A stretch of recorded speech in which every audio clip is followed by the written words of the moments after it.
নমস্কাৰ মই doctor Ratul Bora curious mind কৌতূহলী মন তালৈ আপোনালোকক স্বাগতম জনাইছোঁ।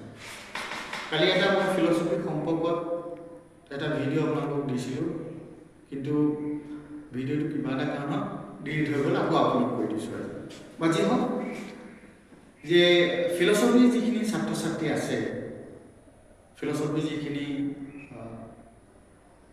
ষ্টুডেণ্ট আছে, তেওঁলোকলৈ মোৰ উদ্দেশ্যটো হ'ল যে তেওঁলোকৰ ফিলচফি কি সেই বস্তুটো মই অৱগত কৰোঁ।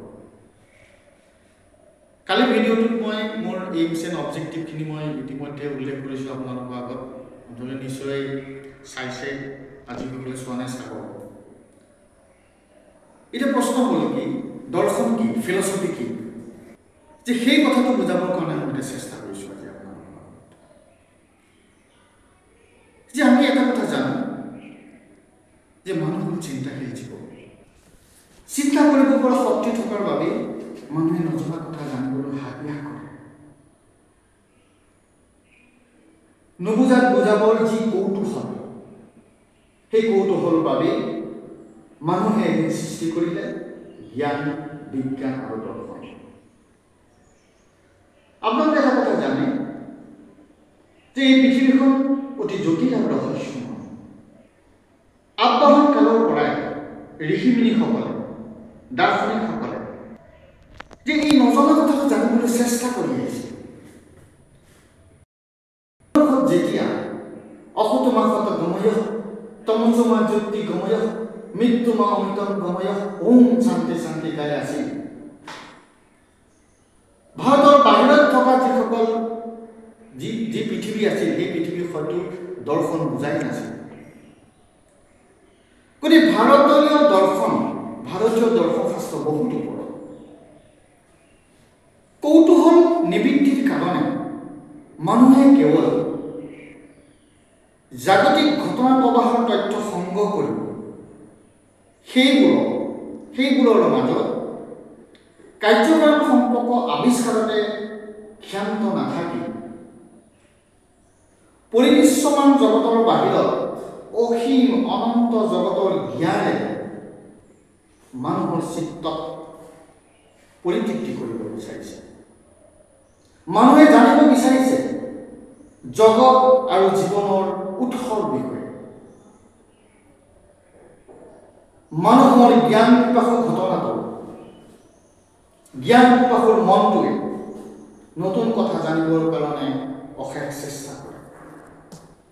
মানুহে নিজকে প্ৰশ্ন কৰে যে জীৱনৰ অৰ্থ কি, জগতখন কোনে সৃষ্টি কৰিলে, ঈশ্বৰ কি, আত্মা কি, ঈশ্বৰৰ অস্তিত্ব আছেনে, মানুহ মৰাৰ পাছত কলৈ যায়। এইবিলাক দুৰূহ প্ৰশ্ন লৈ দৰ্শনৰ সৃষ্টি হৈছে। সংসাৰ যদি অনিত্য হয় তেন্তে কোনটো নিত্য, জীৱনৰ চৰম গুণ কি? দৰ্শনে এই প্ৰশ্নবোৰৰ যথাৰ্থ উত্তৰ দিয়াৰ চেষ্টা কৰে। এই নিত্য সত্তাক বিচাৰিবলৈ বা বিচাৰি যাওঁতে দৰ্শনে জগতৰ মাধ্যমেৰে কিছুমান জাগতিক বিষয় বিচাৰ কৰি লয়। সেইকাৰণে দৰ্শনে দেশ, স্পেচ, কাল, টাইম, দ্ৰব্য, ছাবষ্টেন্স, কাৰ্যকাৰণ, কজুৱেলিটি, বিৱৰ্তন, ইভলিউশ্যন, সুন্দৰ, অসুন্দৰ, ভাল, বেয়া ইত্যাদি বিষয়ে আলোচনা কৰে।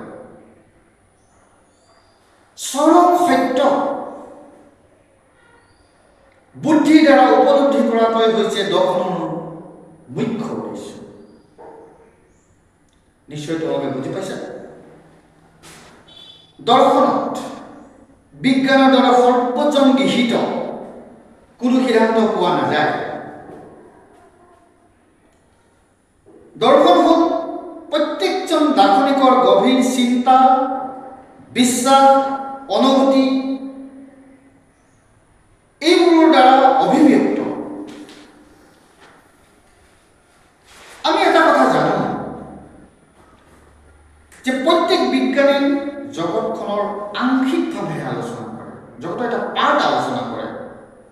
উদাহৰণস্বৰূপে আমি ধৰিব পাৰোঁ যে পদাৰ্থ বিজ্ঞানে পদাৰ্থক লৈ আলোচনা কৰে, জীৱ বিজ্ঞানে জীৱক লৈ আলোচনা কৰে, উদ্ভিদ বিজ্ঞানে উদ্ভিদক লৈ আলোচনা কৰে, মনোবিজ্ঞানে মানুহৰ মনক লৈ আলোচনা কৰে। দৰ্শনৰ মতে বিভিন্ন বিজ্ঞানে আলোচনা কৰা বিষয়সমূহ জগতৰ অংশ। সেইকাৰণে বিজ্ঞানৰ বিভিন্ন সিদ্ধান্তসমূহ মিলাই দৰ্শনে এটা সিদ্ধান্তত উপনীত হোৱাৰ চেষ্টা কৰে। বৈজ্ঞানিকে বাহ্যিক দৃষ্টিৰে জগতক জানিবলৈ চেষ্টা কৰে আৰু দাৰ্শনিকে অন্তৰ্দৃষ্টিৰে জীৱ জগতৰ উপলব্ধি কৰাৰ চেষ্টা কৰে। সেয়ে দৰ্শনৰ দৃষ্টিভংগী হ'ল সামগ্ৰিক, হলিষ্টিকভাৱে দৰ্শনে সমগ্ৰতা আলোচনা কৰে। অতীজত কি আছিল, যে অতীজৰ যিখিনি দাৰ্শনিক আছিল তেওঁলোকে ঈশ্বৰ আৰু আত্মাৰ ধ্যানতে মগ্ন আছিল। কিন্তু বৰ্তমান যুগৰ দাৰ্শনিকসকলৰ চিন্তাধাৰাৰ দ্বাৰা কেৱল ঈশ্বৰ আৰু আত্মাৰ আদি অজ্ঞাত বিষয়সমূহ আলোচনা নকৰি, আলোচনাতে ব্যস্ত নাথাকি দৰ্শনে সাধাৰণ জ্ঞান, সাধাৰণ ভাষা, যুক্তি বিচাৰেৰে সমালোচনা কৰি এটা সিদ্ধান্তলৈ অহাৰ প্ৰধান উদ্দেশ্য। ইয়াতে এটা প্ৰশ্ন উদয় হয় যে দৰ্শন, ফিলচফি আৰু দৰ্শন দুটা বেলেগ বিষয়। ভাৰতবৰ্ষত যে ইংৰাজী যিটো ফিলচফি শব্দটি, যে প্ৰতিশব্দ হিচাপে আমি কি কৰোঁ যে দৰ্শন শব্দটো ব্যৱহাৰ কৰি আহিছোঁ, কিন্তু দুয়োটাৰে অৰ্থ অভিন্ন নহয়। আমি যদি ভূপতিগত দিশৰ পৰা চাওঁ যে ফিলচফি শব্দটোৰ অৰ্থ হৈছে জ্ঞানৰ প্ৰতি থকা অনুৰাগ, আৰু দৰ্শন শব্দটোৰ অৰ্থ হ'ল সত্য দৰ্শন বা তত্ত্ব দৰ্শন। গতিকে একেই হ'লেও অলপ ডিফাৰেঞ্চ আছে। অৰ্থাৎ যে পাশ্চাত্য দৰ্শনত বা পাশ্চাত্য দৰ্শনৰ লক্ষ্য কি হ'ল যে জ্ঞান তৃষ্ণাৰ পৰিতৃপ্তি, আৰু পাশ্চাত্য দৰ্শনৰ জ্ঞানৰ প্ৰয়োজনীয়তাই দৰ্শনক জন্ম দিছে। কিন্তু এই জ্ঞান জীৱনত যি প্ৰয়োজনত ব্যৱহাৰ হয় বা হ'ব, সেই বিষয়ে আলোচনাত পাশ্চাত্য দৰ্শনত দেখা নাযায়। মানে ব্যৱহাৰিক যিটো প্ৰয়োজনবোধ, সেই প্ৰয়োজনবোধটো পাশ্চাত্য দৰ্শনত দেখা পোৱা নাযায়।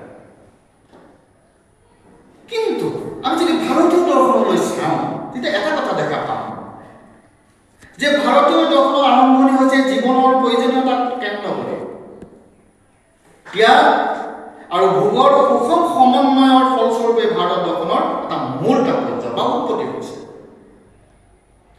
সত্যক জনাটোৱেই কেৱল ভাৰতীয় দৰ্শনৰ লক্ষ্য নহয়, যে ভাৰতীয় দৰ্শনৰ মূল লক্ষ্য হৈছে সত্যক জীৱনত প্ৰতিষ্ঠা কৰা। আমি সত্যটো কেনেকৈ, ট্ৰুথটো কেনেকৈ জীৱনত প্ৰতিষ্ঠা কৰিব পাৰোঁ।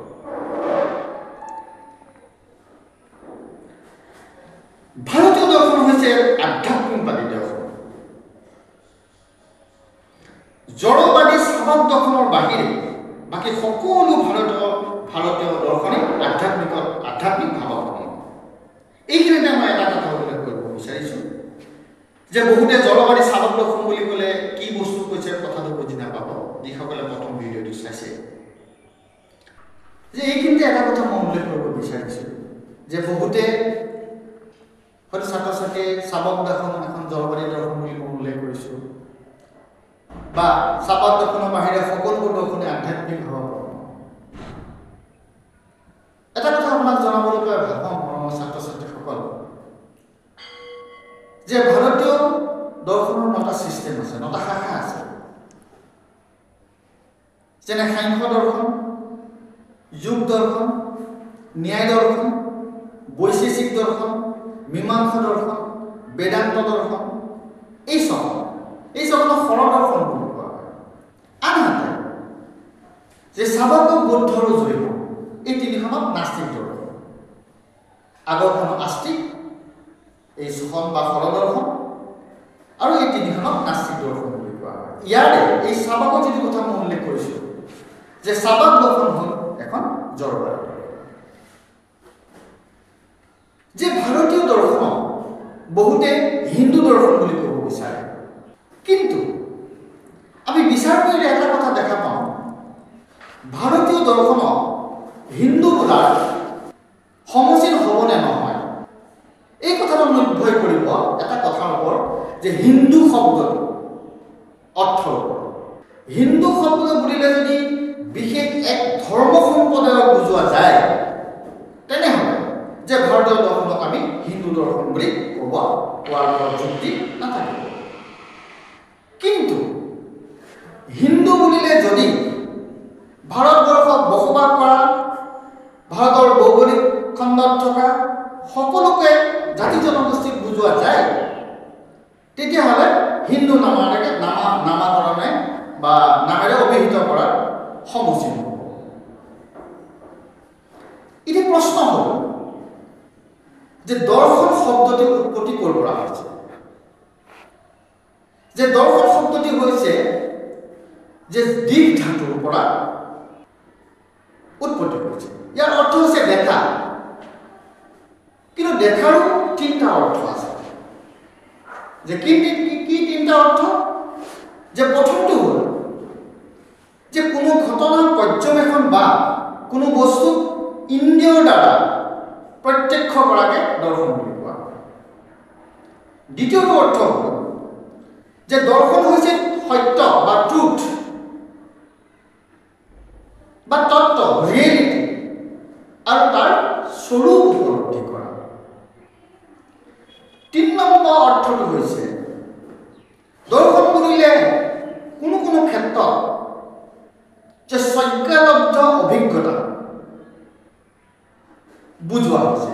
যে এই তিনিটা অৰ্থ দৰ্শন শব্দটো বা দিশ ধাতুটো আমি ব্যৱহাৰ কৰিছোঁ, দেখা শব্দটো অৰ্থ ব্যৱহাৰ কৰিছোঁ। আনহাতে যে আমি যদি পাশ্চাত্য দৰ্শনলৈ যাওঁ তেতিয়াহ'লে ইংৰাজী ফিলচফি যিটো শব্দ, এই শব্দটো ফিলছ আৰু ছফিয়া এই দুটা দিশ শব্দৰ পৰা উৎপত্তি হৈছে। ফিলছ শব্দৰ অৰ্থ হৈছিল অনুৰাগ বা প্ৰীতি, আৰু ছফিয়া শব্দৰ অৰ্থ হৈছে জ্ঞান, অৰ্থাৎ লভ অফ ইষ্টম, জ্ঞানৰ প্ৰতি থকা যিটো অনুৰাগ।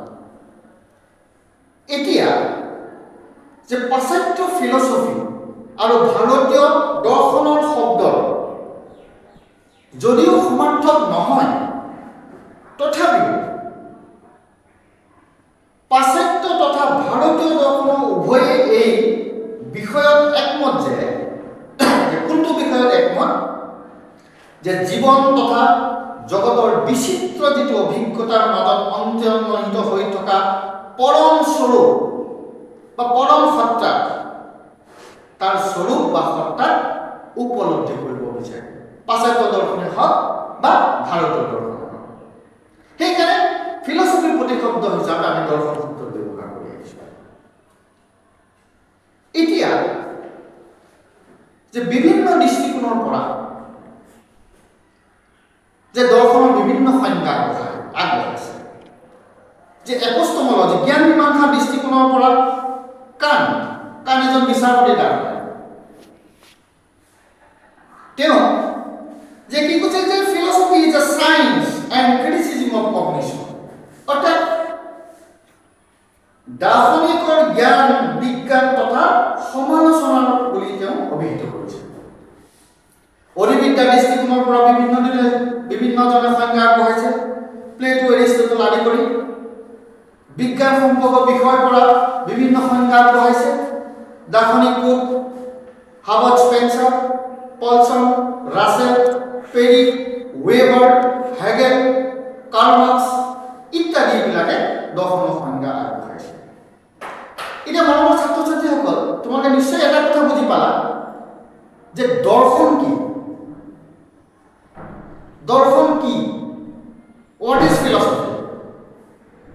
এই কথাটো নিশ্চয় তোমালোকে বুজিব লাগতো জানিছা যদিও মই সৰল ভাষাৰ কথাটো বুজাবলৈ চেষ্টা কৰিছোঁ গাঁৱলীয়া ভাষাৰ কথাটো বুজাবলৈ চেষ্টা কৰিছোঁ যে দৰ্শন মানে কি বহুতে দৰ্শন শাস্ত্ৰটো বেলেগ বেলেগভাৱে অভিহিত কৰে যে এটা পুৰণা সাবজেক্ট যে আমি এটা কথা উপলব্ধি কৰিছোঁ বা সমাজত মানুহে কৰে যে আমি সায়েন্স এণ্ড টেকন'লজিৰ যুগ এই সায়েন্স এণ্ড টেকন'লজিৰ যুগত পৃথিৱীত মানুহে মংগল গ্ৰহত গৈ থকাৰ ব্যৱস্থা কৰিছে এনে পৰিপ্ৰেক্ষিতত যে দৰ্শনৰ প্ৰাসংগিকতা কি আছে দৰ্শনৰ ৰিলেভেন্স কি আছে এই 21st century দৰ্শনৰ প্ৰাসংগিকতা কি নিশ্চয় প্ৰাসংগিকতা আছে য'ত বিজ্ঞান জ্যোতি পৰিছে ততে দৰ্শন আৰম্ভ হৈছে গতিকে ইয়াৰ প্ৰাসংগিকতা আছে মই সৰু সৰু ছুটি ছুটি ভিডিঅ' আপোনালোকক ছাত্ৰ ছাত্ৰী উপযোগী হ'ব মই দিম আপোনালোকে চাব আৰু কমেণ্ট দিব মই ইয়াৰ পাছত এটা ক্লাছ এৰিম আপোনালোকক যে ৰিলেভেন্স অফ ফিলচফি দৰ্শনৰ প্ৰাসংগিকতা কি